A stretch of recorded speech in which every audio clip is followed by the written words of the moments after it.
मान्छे कहिल्यै मर्दैन। यता सुन्नुहोस्, गीतामा भनिएको छ नैनम छिन्दति शस्त्राणी नैनम दहति पापग। खाली एउटा शरीर ढल्ने हो, पञ्चतत्वको शरीर मात्रै ढल्छ, जीव कहिल्यै मर्दैन, अजन्मा छ।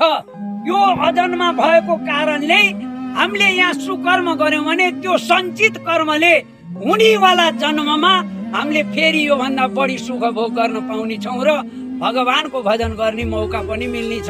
विवाह गरिसकेपछि मानिसलाई 5 वटा ऋण लाग्छ। त्यो ऋण के भने देव ऋण, ऋषि ऋण, पुत्र ऋण, पत्नी ऋण र समाजको पनि ऋण हुन्छ। यो 5 ऋण तिर्नुपर्छ। देव ऋणको लागि जीवनमा एउटा भागवत अनिवार्य लगाउनु पर्यो। त्यो ऋषि ऋणको लागि तर्पण आदि कर्म गर्नु पर्यो।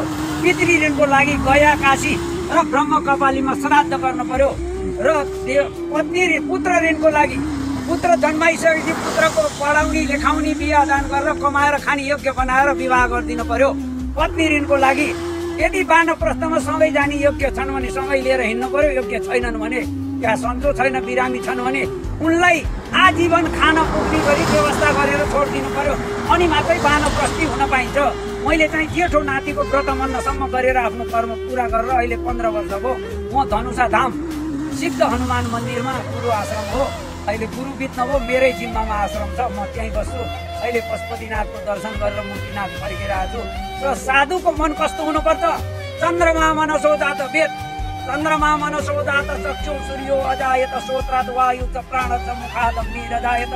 चन्द्रमा बराबरको शीतल केही पनि छैन। हामी हिम बरफमा गएर बसौँ, तर त्यहाँ त्यो हिमपातमा गएर बसौँ, त्यहाँ गइसकेपछि पनि हामीलाई शीतल आउँदैन। साधुको मन त्यस्तै शीतल शान्त हुनुपर्छ। साधुले 5 चिजलाई दबाउन सक्नुपर्छ, भोग, प्यास, रिस। यति भन्दै धन्यवाद। थ्याङ्क यू ल, धन्यवाद। लाइक कमेन्ट गरिदिनु होला उहाँको बुवाको मनपर्दो कुराहरूलाई। यदि हजुरले मन पर्छ भने सेयर गरिदिनु होला। हजुरको यात्रा सफल होस्।